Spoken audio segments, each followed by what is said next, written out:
작년 초에 현대, 삼성, SK, LG 등 우리 기업 총수들이 한자리에 모여 해외 배터리 동맹을 논의한 일 모두 아실 겁니다.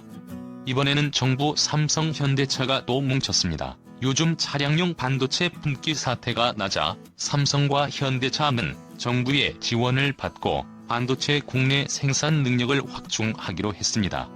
이번에 현대차, 삼성전자, 현대모비스, 한국반도체협회, 한국자동차연구원, 한국전자기술연구원 등은 비체를 구성하고 미래차와 반도체 시장을 선점하는 중장기 협력 방안을 논의했습니다. 단기적으로는 차량용 반도체가 빨리 한국으로 수입되도록 홍반 절차를 지원하고 국내 생산업체가 성능 평가를 신속히 할 수 있도록 지원하기로 했습니다. 또 장기적으로는 한국의 차량용 반도체와 부품 의존도를 줄일 계획입니다. 이번에 글로벌 차량용 반도체 공급 부족 사태가 일어나자 반도체를 확보하기 위해 협력 체제를 구축할 필요성이 생겨났습니다. 한국은 자동차와 반도체 산업에서 세계 최고 수준인데 반의 차량용 반도체 역량은 부족합니다. 현대차가 차량용 반도체 대량 전해 반도체를 미리 확보해 도끼의 망정이지 일본처럼 마음 놓고 있었다면 완성차 생산 2부 지나 뻔했죠. 우리나라 자동차 업계가 정부에 요청하자 정부 역시 지난달부터 차량용 반도체가 신속하게 통관되도록 지원하고 있습니다. 네티즌들은 반기는 분위기입니다. 힘을 안 모을 때도 삼성, 현대는 각각 잘 나갔는데 이중 힘을 합치기 시작했으니 세계 시장을 뒤집어 놓을 거라고 기대하고 있죠. 미국도 한국 기업에게 동맹을 요청할 가능성이 큽니다. 최근 바위대는 중국을 더 악하기 위해 한국과 연계의 반도체 공급망에서 중국을 배제하는 방안을 추진 중입니다. 2월 24일 바이든은 중국을 글로벌 가치 사슬에서 배제하는 대통령령에 서명했습니다.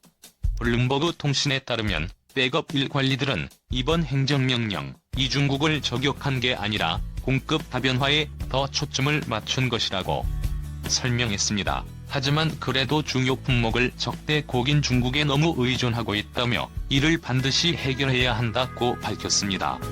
이를 위해 바이든은 반도체, 전기차용 배터리, 히토류, 의약품 등 4대 핵심 품목의 공급 사슬을 100일 동안 검토하라고 지시했습니다. 외신들은 미국이 중국 의존도를 낮추기 위해 미국 내 생산을 증대하는 과정에서 한국 기업과 동맹을 강화하고 미국이 자국의 한국 기업을 추가로 위치할 가능성을 제시했습니다.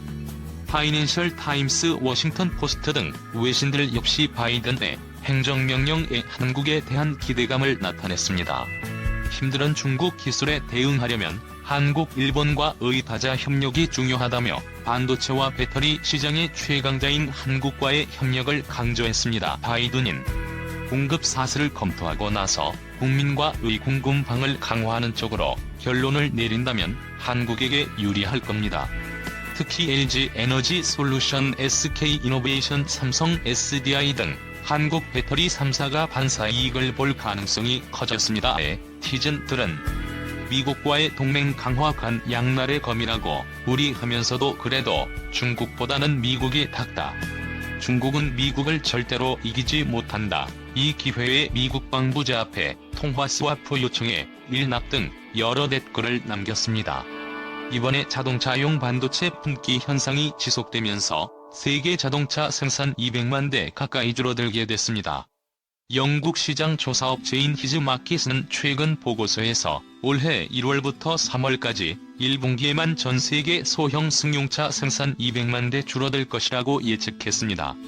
OEM에 의한 생산 수요는 늘었는데 반도체 공급은 한정적이기 때문입니다. 히즈마켓은 올해 9월까지 반도체 대란에 따른 글로벌 자동차 감산이 이어질 것이라고 예측했습니다.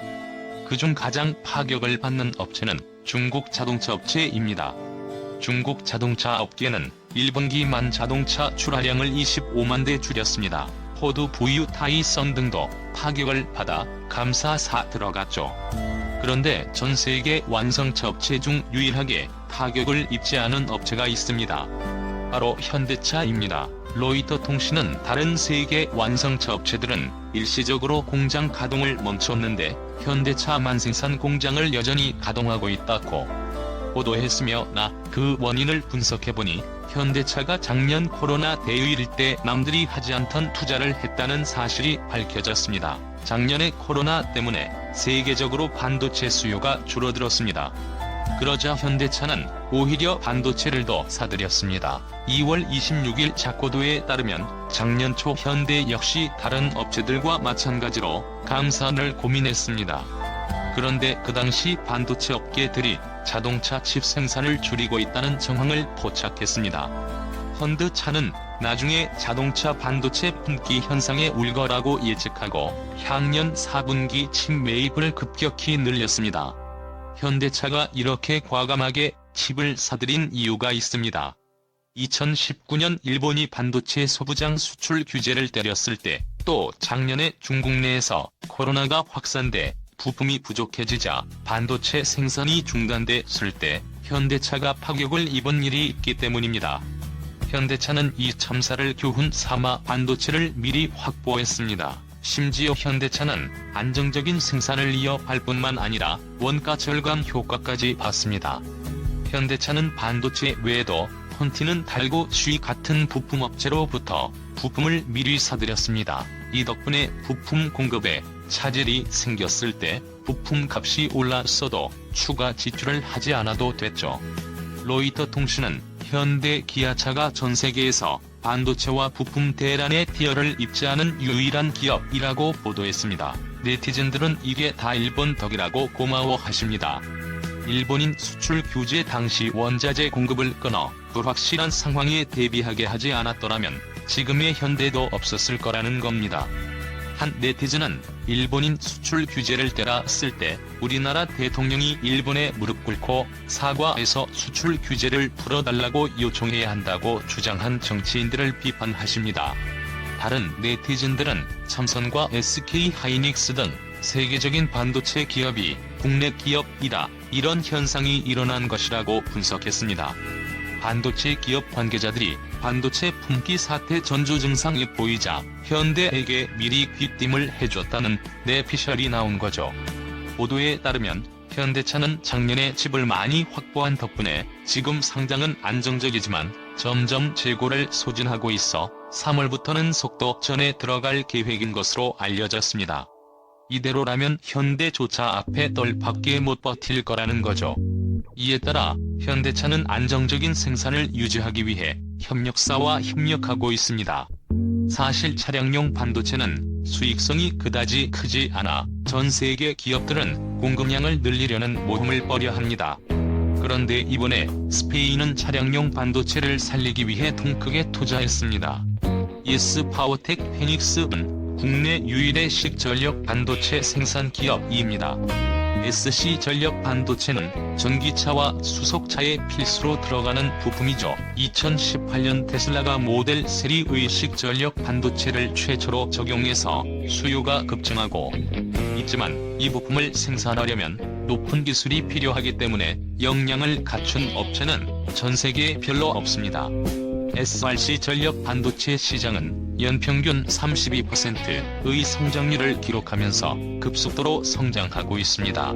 그리고 미국이나 유럽의 소수 업체들이 시장을 장악하고 있죠.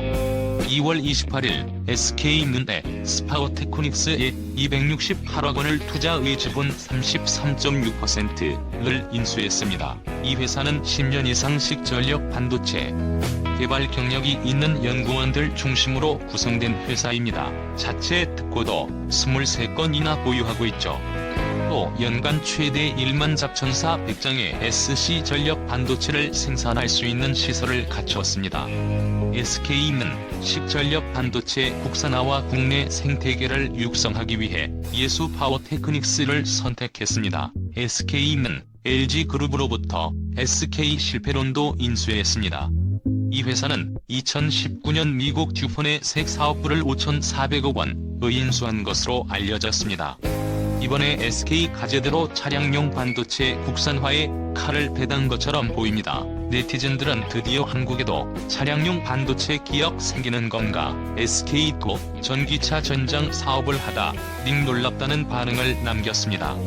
삼성과 LG 도밀의 차를 조립 빼고 다음다고 선언했습니다. 3월 2일 삼성전자의 전장 부문 회사인 하만이 자율주행 핵심 기술을 보유한 스타트업 사바리를 인수했다는 소식이 전해졌습니다.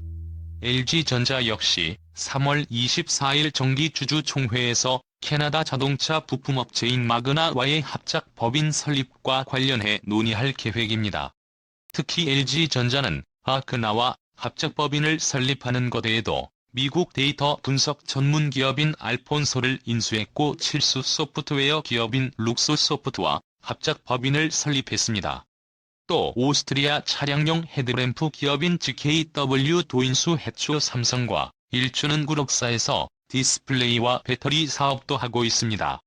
1회 찰 들어갈 핵심 부품을 삼성과 LG가 다 해먹겠다는 계획이죠. 한 언론은 삼성과 일주가 미르차에서 하드웨어와 소프트웨어 공급망을 대부분 장악함으로써 조립 빼고는 다 아는 능력을 갖추게 될 거라고 설명했습니다. 최근 바이든 정부는 앞으로 자국 내 전기차 배터리 수급이 어려워질 거라고 주장했습니다. 점점 배터리가 더 많이 필요하게 되겠지만 중국은 배제된 상황입니다. 이에 따라 가장 유력한 대안은 한국이 될 것이라는 관측이 나왔습니다. 바이든은 2016년까지 전기차 보급률 25%를 목표로 하고 있습니다. 스니 리서치는 앞으로 미국에서만 매년 전 세계 판매된 전기차 배터리의 2배 이상이 되는 배터리가 필요하다고 예측했습니다. 더군다나 바이든 정부는 2030년까지 공공기관 차량도 모두 전기버스로 바꾼다는 방침을 내놨습니다. 이렇게 막대한 배터리 수요를 미국 내에서만 소화하기는 불가능하기 때문에 당연히 한국 배터리 기업들이 위협한 공급처로 떠오르고 있습니다.